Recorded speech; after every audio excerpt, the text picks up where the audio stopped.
Hello दोस्तों, science practice set paper देखने वाले हैं तो चलिए शुरू करते हैं। कहता है एक उपग्रह पृथ्वी के परितः दीर्घवृत्ताकार कक्षा में चक्कर लगा रहा है। इसकी चाल पृथ्वी के निकटतम होने पर अधिकतम होगी। यह ग्रहों की चारों ओर घूमते उपग्रहों में स्थितिज ऊर्जा तथा गतिज ऊर्जा दोनों प्रकार की जो है निश्चित होती हैं। ठीक है, नेक्स्ट क्वेश्चन की यदि बात करें तो यहाँ पे देखिए उपग्रह की जो बंधन क्षमता होता है, ये ऊर्जा होता है, ये होता है Gmm/2r। ठीक है, तो उपग्रह की बंधन ऊर्जा क्या होता है, Gmm/2r। नेक्स्ट है कि एक जो है झंझा तूफान एक घर के ऊपर, झंझा के कारण घर की छत पर बल है, यानी बी ऑप्शन, यानी ऊपर की दिशा की ओर। तो एक झंझा अर्थात तूफान घर के ऊपर, झंझा के कारण घर की छत पर बल ऊपर की दिशा की ओर रखता है। नेक्स्ट क्वेश्चन है कि आंतरिक ऊर्जा की अवधारणा सर्वप्रथम दी गई है। ए ऑप्शन, आंतरिक ऊर्जा की अवधारणा सर्वप्रथम ऊष्मागतिकी के प्रथम नियम द्वारा दी गई थी। ऊष्मागतिकी के प्रथम नियम के अनुसार एक प्रणाली की आंतरिक ऊर्जा में परिवर्तन परिवेश के साथ आदान प्रदान की गई ऊष्मा और प्रणाली पर जो है परिवेश द्वारा दिए गए कार्यों की मात्रा के योग के बराबर होता है। ठीक है, ऊष्मागतिकी का द्वितीय नियम है कि यह नियम प्रथम नियम का पूरक है। इसके अनुसार ऊष्मा का संपूर्ण रूप से यांत्रिक ऊर्जा में परिवर्तन असंभव है। पैराक्लाउसियस के अनुसार बिना बाह्य कार्य किए हुए ठंडी वस्तु से जो है गर्म वस्तु की ओर ऊष्मा का प्रवाह नहीं हो सकता। दोलन का आयाम नियत होता है, डी ऑप्शन। तो देखिए दोलन का आयाम जो है विकल्प से सभी दोलनों में नियत रहता है। एक जो है निकाय का दोलन, इसका आयाम समय के साथ घटता चला जाता है। ठीक है, अवमंदन दोलन कहलाता है। मुक्त दोलन पुनर्स्थापना बल के प्रभाव में जो मौलिक आवृत्ति के साथ कण का दोलन है। मुक्त दोलन में दोलन करने वाले पिंड का आयाम, आवृत्ति और ऊर्जा स्थिर और परिवर्तित रहती हैं। जब किसी पिंड का दोलन बाहरी बल के प्रभाव में होता है तो उस दोलन को बलपूर्वक दोलन कहा जाता है। नेक्स्ट की यदि बात करें तो देखिए 115 है कि एक श्रोता स्थिर ध्वनि स्रोत के सापेक्ष इस वेग से चले कि उसे श्रोता की आवृत्ति दोगुनी सुनाई पड़े।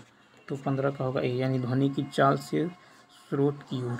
तो एक श्रोता स्थिर ध्वनि स्रोत के सापेक्ष ध्वनि की चाल से स्रोत की ओर चले तो उसे स्रोत की आवृत्ति दोगुनी सुनाई यह पड़ेगा।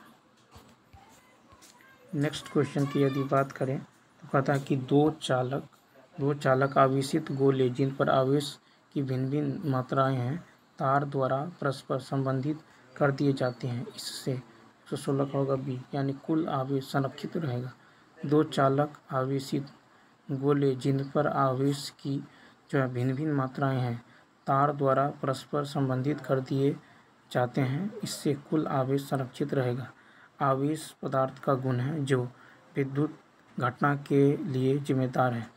आवेश संरक्षण का नियम है कि आवेश न तो उत्पन्न किया जा सकता है और न ही नष्ट किया जा सकता है। इससे केवल एक निकाय से दूसरे निकाय में यह स्थानांतरित किया जा सकता है। प्रेरण के माध्यम से चालक क्षेत्र को विद्युत रूप से आवेशित किया जा सकता है। आवेश दो प्रकार के होते हैं, धनात्मक आवेश, ऋणात्मक आवेश। नेक्स्ट है कि एक सेल विद्युत वाहक बल ई वोल्ट तथा आंतरिक प्रतिरोध आर ओम है। इसे आर ओम के बाह्य प्रतिरोध से जोड़ा जाता है। सेल के दोनों टर्मिनलों के बीच विभवांतर होगा, सी ऑप्शन, यानी E/2। ठीक है, तो देखिए टर्मिनल के बीच विभवांतर क्या होगा, E/2। एक सेल का विद्युत वाहक बल E और आंतरिक प्रतिरोध R हो तो ठीक है आर ओम के बाह्य प्रतिरोध से जोड़ा जाता है। सेल के दोनों टर्मिनलों के बीच E/2 वोल्ट होगा। ठीक है, अब यहाँ पे देखिए L बराबर यहाँ पे होगा परिपथ में धारा L बराबर E/R+R, यानी E/2R। ठीक है, तो बैटरी के टर्मिनल होता है E-LR।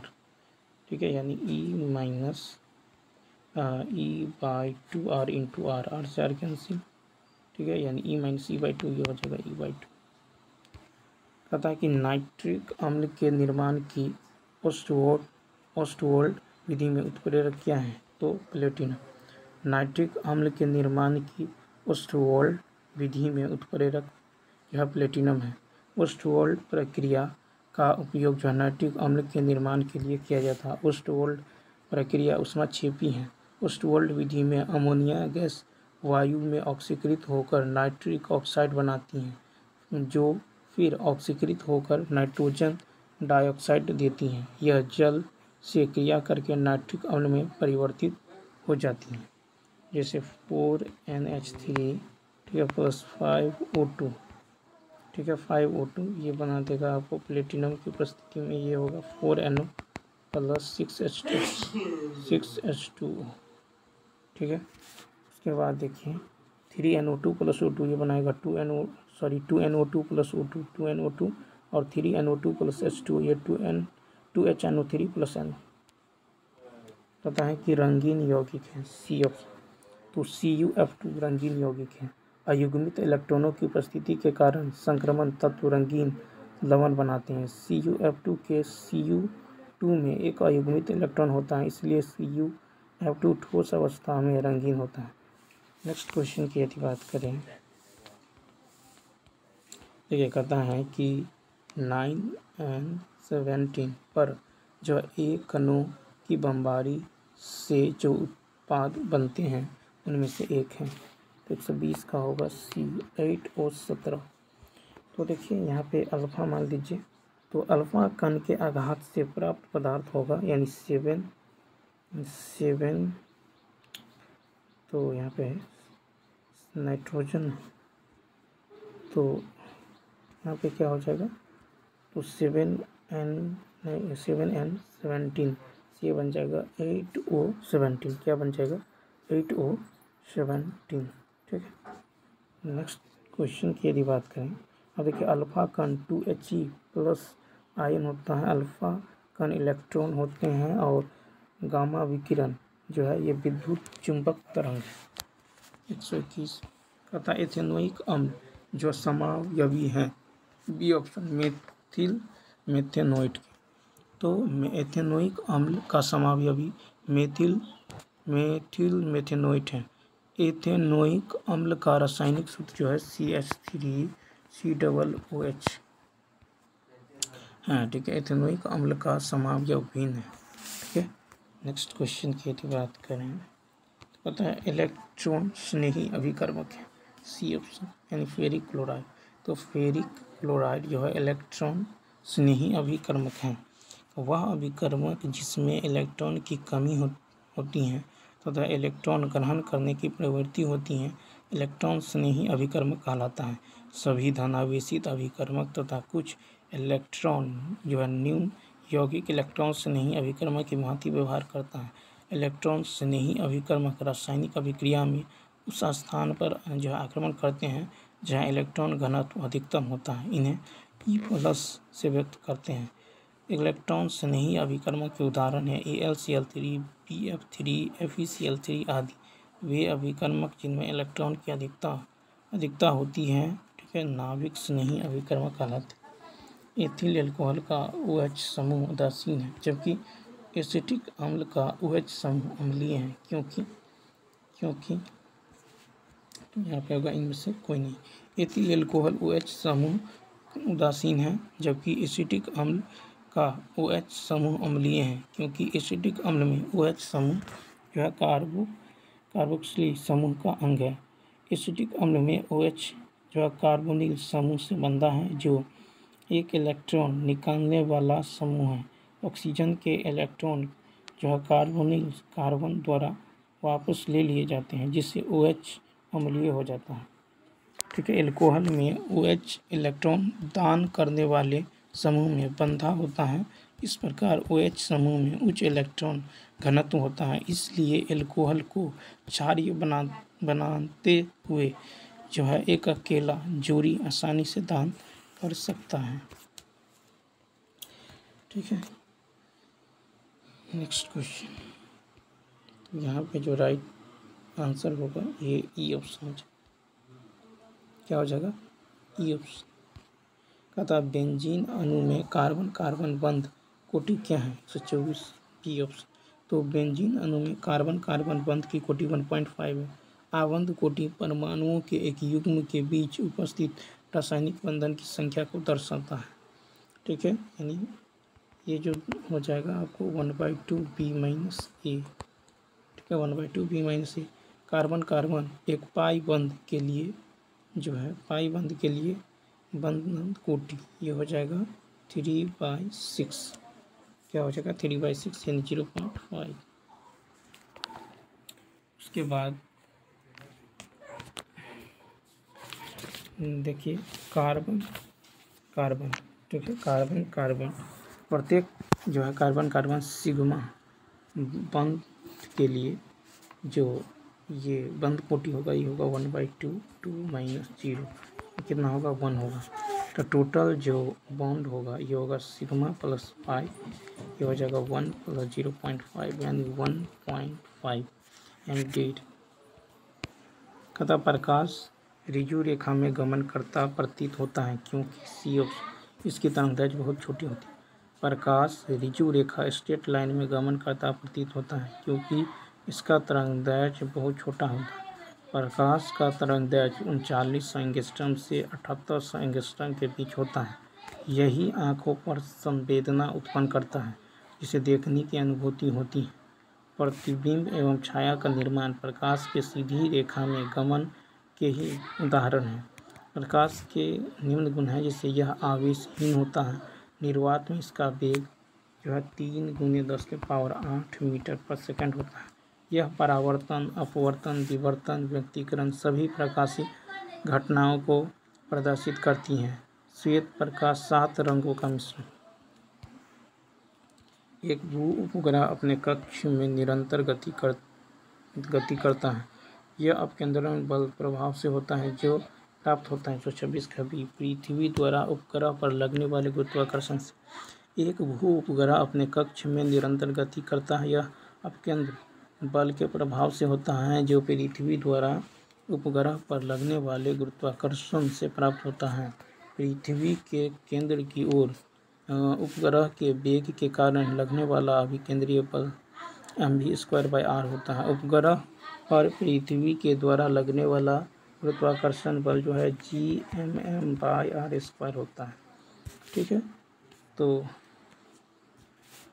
अब देखिए इन्हीं उपग्रह के लिए जो होता है ये होता है mv²/r बराबर Gmm/r²।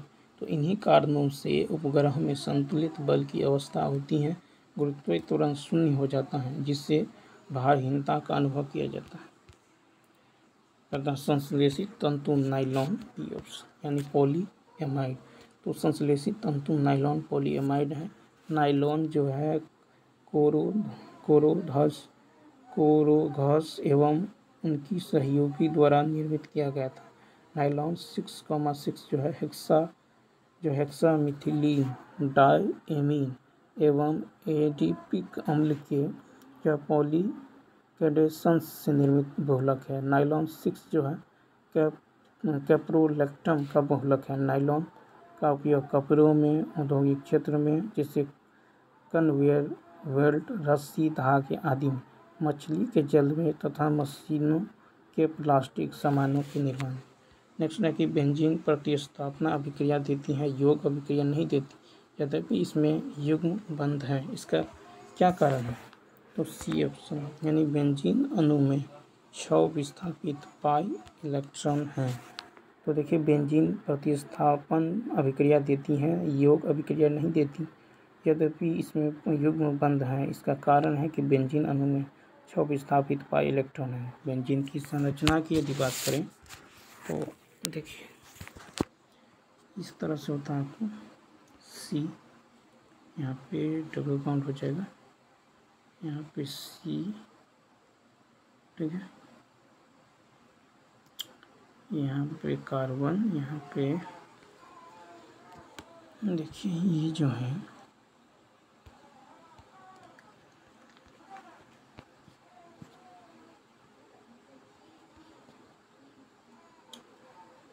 सॉरी 1 2 3 3 4 5 6।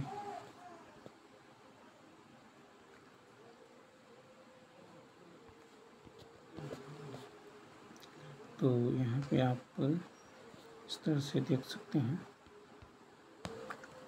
यहाँ, ठीक है। तो यहाँ पे जो है इसमें 12 सिग्मा तथा 6 पाई बंद है, ठीक है। क्या है 12 पाई और 6 12 सिग्मा और 6 पाई बंद, 12 सिग्मा और 6 क्या है पाई बंद है। बेंजीन एरोमेटिक हाइड्रोकार्बन है जिससे यह जो है हक्कल नियम पाई इलेक्ट्रॉन, हक्कल नियम यानी 4n+2 पाई इलेक्ट्रॉन नियम का पालन करता है। बेंजीन एरोमेटिक हाइड्रोकार्बन का पिता है।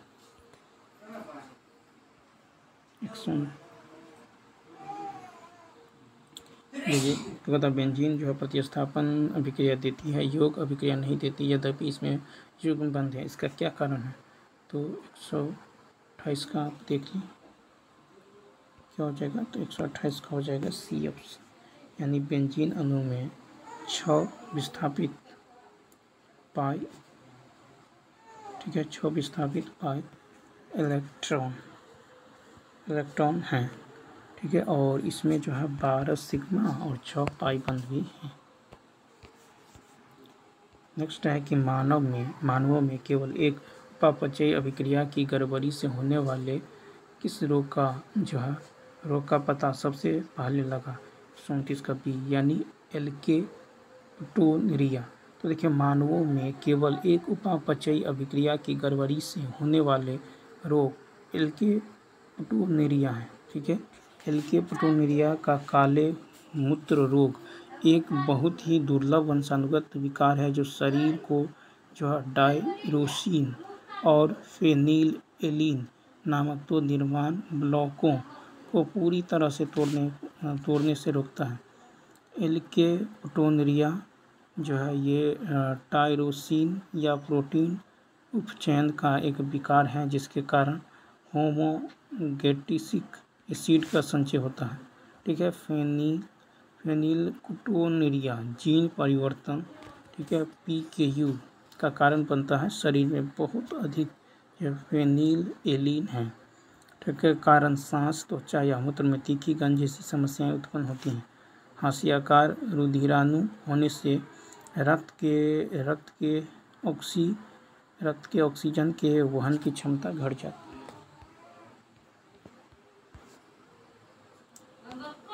कहता है उत्परिवर्तन होता है, ये ऑप्शन यानी आनुवांशिकी परिवर्तन।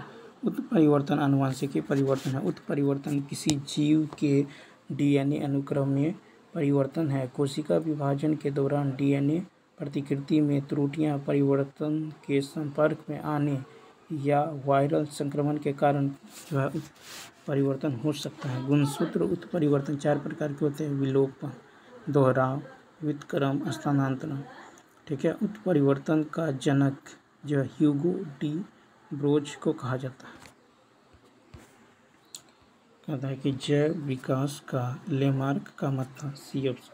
उपार्जित लक्षणों की वंशागति, ठीक है, तो सी ऑप्शन।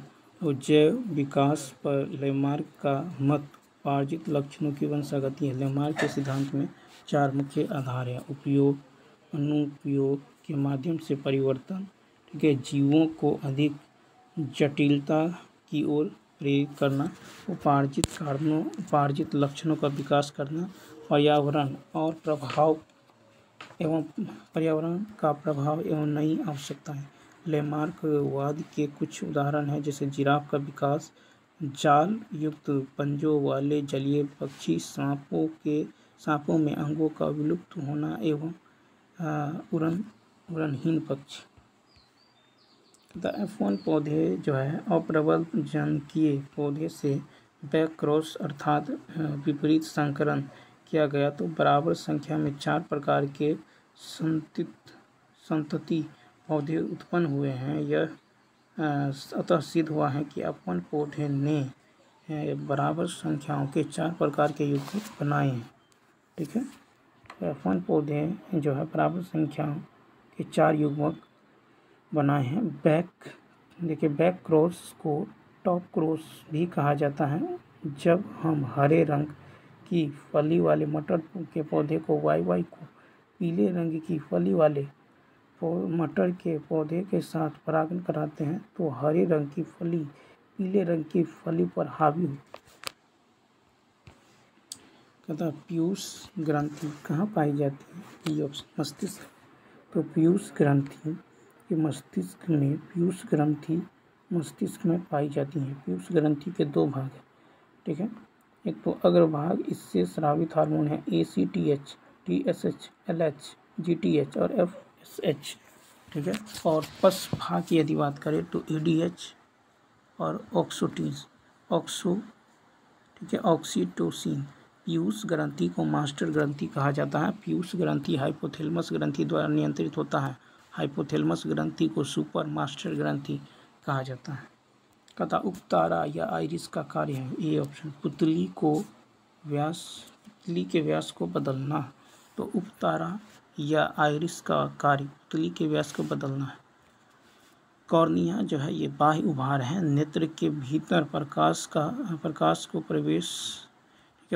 का प्रवेश को मार्ग देता है कॉर्निया। आइरिस जो है ये कॉर्निया के तुरंत पीछे का भाग है। नेत्र का रंग इस पर निर्भर करता है। यह प्रकाश का मात्रात्मक नियंत्रण भी करता है। पुतली जो है ये आइरिस का मध्य भाग है। तेज प्रकाश में कम प्रकाश में अधिक प्रकाश को नेत्र में प्रवेश करवाता है पुतली। नेत्र लेंस रेटिना एवं कॉर्निया के बीच होता है। यह उत्तल लेंस है। यह प्रकाश का अपवर्तन कर रेटिना पर प्रतिबिंब का निर्माण करता है। तो उपतारा या आइरिस का कार्य है पुतली के व्यास को बदलना। मनुष्य में कर्ण अस्थिकाओं का विन्यास कान के पर्दे से भीतर की ओर होता है। 135 के बी। तो मेलियस, इनकस और स्टेपीज। मनुष्य में कर्ण अस्थियों का जो विन्यास है ये कान के पर्दे से भीतर की ओर, मेलियस, इनकस और स्टेपीज, ठीक है।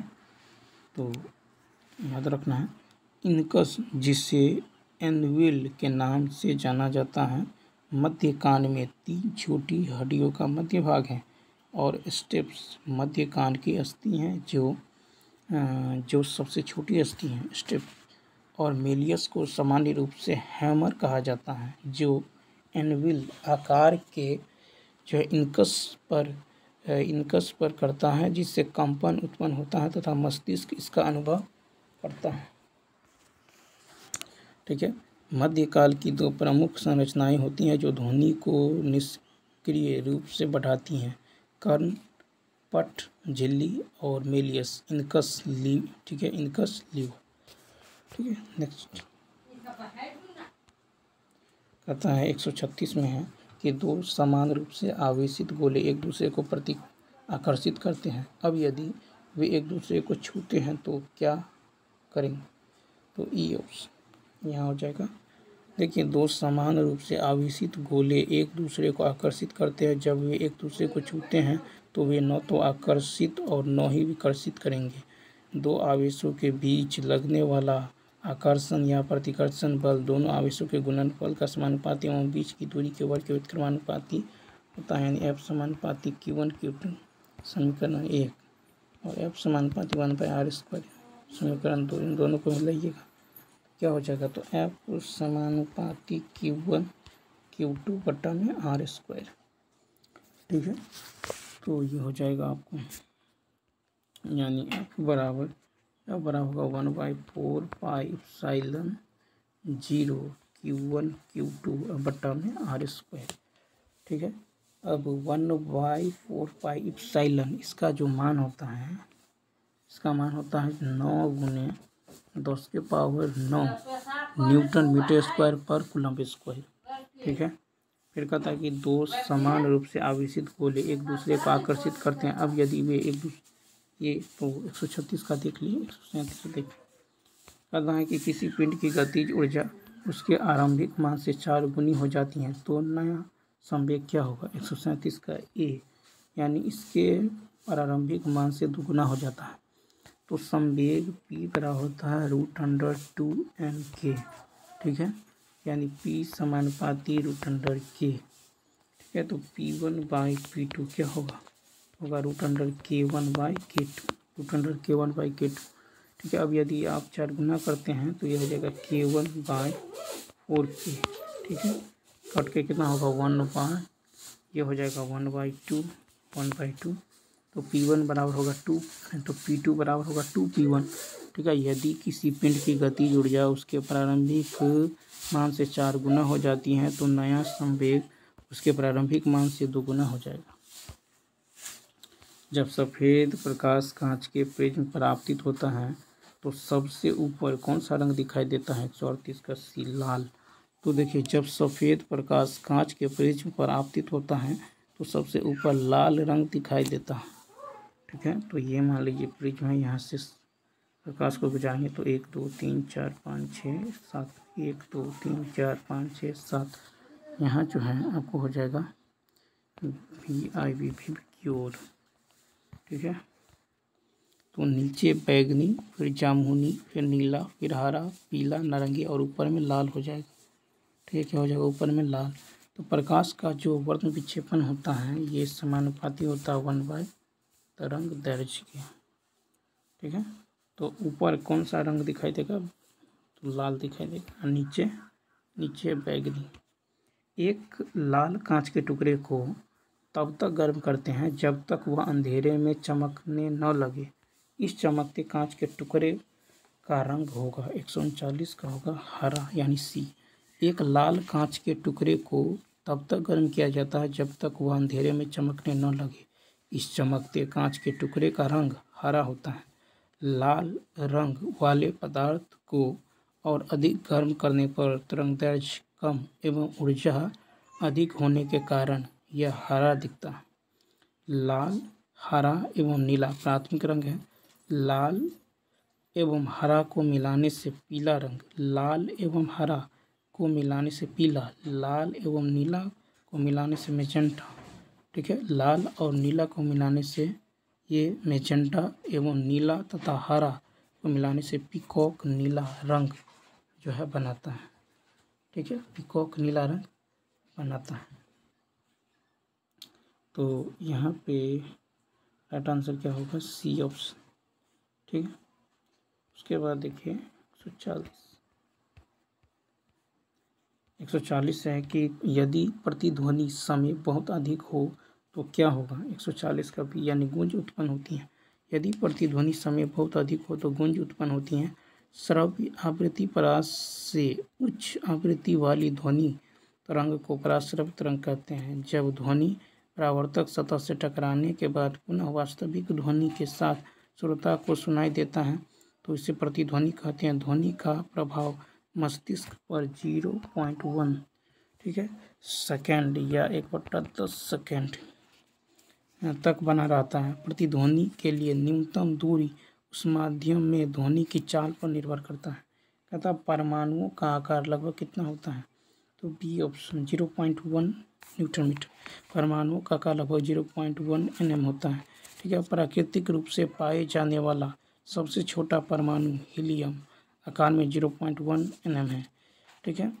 परमाणु किसी रासायनिक तत्व की सबसे छोटी इकाई है जो रासायनिक प्रतिक्रिया में भाग ले सकती है।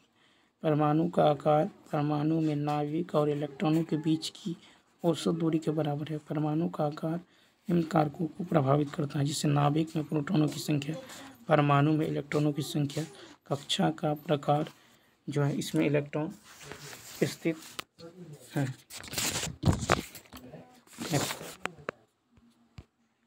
कहता है कि जमने की प्रक्रिया के दौरान होता है ए स्थिर। जमने की प्रक्रिया के दौरान तापमान स्थिर होता है। बर्फ के अणुओं को पिघलाने के लिए आवश्यक ऊष्मा पानी के अणुओं द्वारा उत्पन्न की जाती है और यह ऊष्मा संलयन की गुप्त ऊष्मा है। बर्फ के अणु पानी की तुलना में बहुत अधिक ठंड होती हैं। पानी और बर्फ का तापमान अलग अलग होता है। अगर एक साथ जोड़ दें तो गर्मी का आदान प्रदान होगा, जिसके कारण बर्फ पिघलने लगती हैं और पानी ठंडा हो जाता है। कहता है कि तत्व स्वयं विकिरण उत्सर्जित करते हैं। इस गुण को किसके रूप में व्यक्त किया जाना चाहिए? तो ए ऑप्शन है, रेडियोधर्मिता।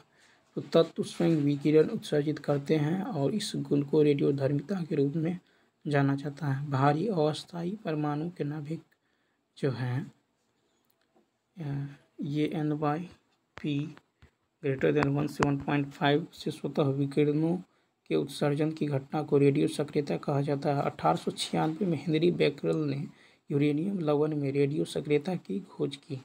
रेडियो सक्रियता एक नाभिकीय क्रिया है। रेडियो सक्रियता की SI इकाई बेकुरल है।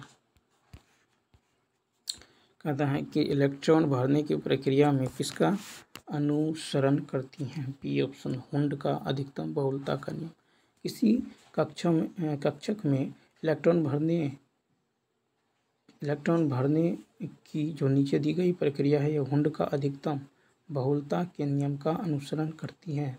हुंड के अधिकतम बहुलता नियम में कहा गया है कि किसी दिए गए इलेक्ट्रॉन विन्यास के लिए अधिकतम बहुलता वाला पद ऊर्जा में सबसे कम हो जाता है। इस नियम के अनुसार sp-df ऑर्बिटल में इलेक्ट्रॉन युग्मन तब तक नहीं हो सकता जब तक कि किसी दिए गए उपकोष के प्रत्येक ऑर्बिटल में एक एक इलेक्ट्रॉन न हो या अकेले हो या तो।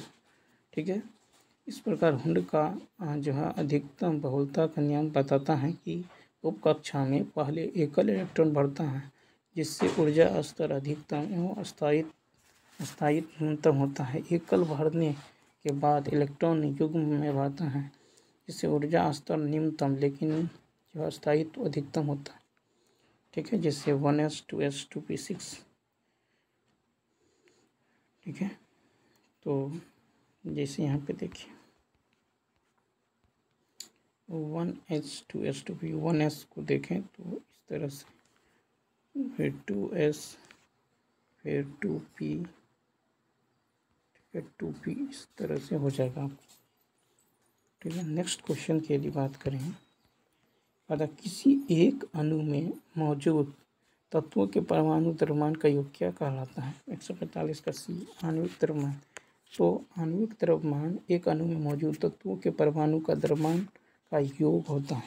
किसी दिए गए सूत्र में प्रत्येक परमाणु की परमाणु द्रव्यमान इकाइयों में भार किसी पदार्थ का आणविक भार होता है। एक परमाणु द्रव्यमान इकाई को कार्बन 12 समस्थानिकों के भार के 1/12वें भाग के रूप में वर्णित किया गया है। इसका पहले प्रतीक mu था जबकि वर्तमान में U है। Fe2O3 का आणविक भार, Fe2O3 में लोहे के 2 परमाणु और ऑक्सीजन के 3 परमाणु होते हैं। लोहे का द्रव्यमान 55.847 mu, ऑक्सीजन का द्रव्यमान 15.9994 mu। Fe2O3 का आणविक भार जो है Fe2O3 हो जाएगा 2 × 55.847 + 3 × 15.9994। ठीक है, तो Fe2O3 का निकल जाएगा 159.692। वाष्पोत्सर्जन और गुटेशन के कारण पौधों द्वारा नष्ट होने वाले पानी की मात्रा, तो 146 का होगा ए। तो देखिए, वाष्पोत्सर्जन और गुटेशन के कारण पौधों द्वारा नष्ट होने वाली पानी की मात्रा लगभग जो है 98% है। हाई डेथोड विशेष संरचनाएं जो पत्ती के आंतरिक भाग से सतह तक पानी का निर्वहन करती हैं। इस प्रक्रिया को गुटेशन के नाम से जाना जाता है। गुटेशन एक प्रकार का स्राव है जो कम तापमान की स्थिति में केवल पत्तियों के किनारों के माध्यम से होता है। गुटेशन शर्करा, लवण और एमिनो अम्ल को खत्म करता है। वाष्पोत्सर्जन रंध्रों और वातरंध्रों के माध्यम से होता है। आर्द्रता गुटेशन की दर को बढ़ाती है। 147 है कि प्रकाश संश्लेषण चरण के संबंध में इनमें से कौन सा कथन गलत है? तो सी ऑप्शन, यानी ATP और NADH का उपयोग किया जाता है।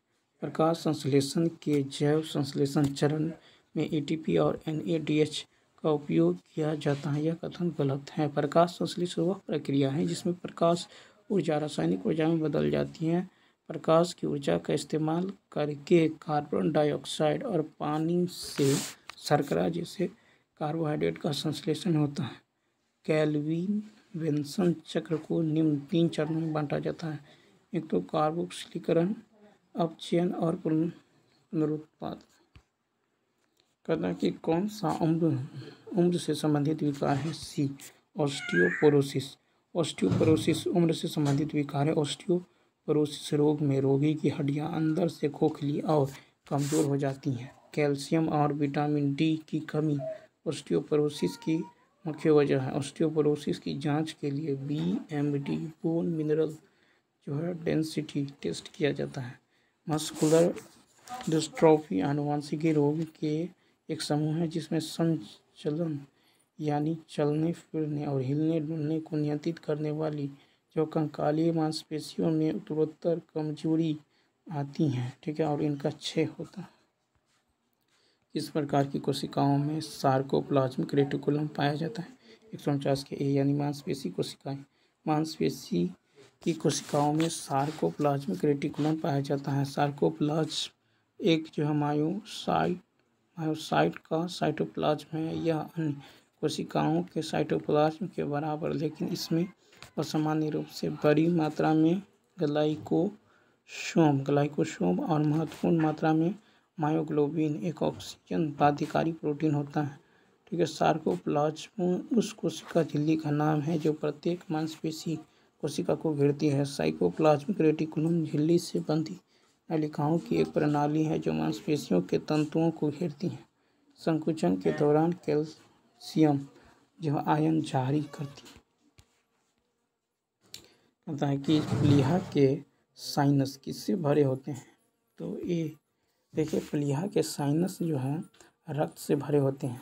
रक्तस्राव जैसी आपातकालीन स्थितियों में वाहिका की दीवारों और प्लीहा के थैली में चिकनी मांसपेशी सिकुड़ जाती है। यह प्लीहा से रक्त को एकत्रित कर सामान्य परिसंचरण में प्रवाहित करती हैं। प्लीहा के कार्य है कि यह रक्त संग्रहित करता है। यह सेलुलर अपशिष्ट को हटाकर और पुरानी या क्षतिग्रस्त रक्त कोशिकाओं का पाचन कर रक्त को फिल्टर करता है। यह श्वेत रक्त कोशिका और एंटीबॉडी बनाता है जो संक्रमण से लड़ने में मदद करता है। यह शरीर में तरल पदार्थ के स्तर को बनाए रखता है। तो चलिए दोस्तों, इस वीडियो में इतना ही। यदि वीडियो अच्छा लगा हो तो लाइक, शेयर और सब्सक्राइब करना ना भूलें। थैंक्स।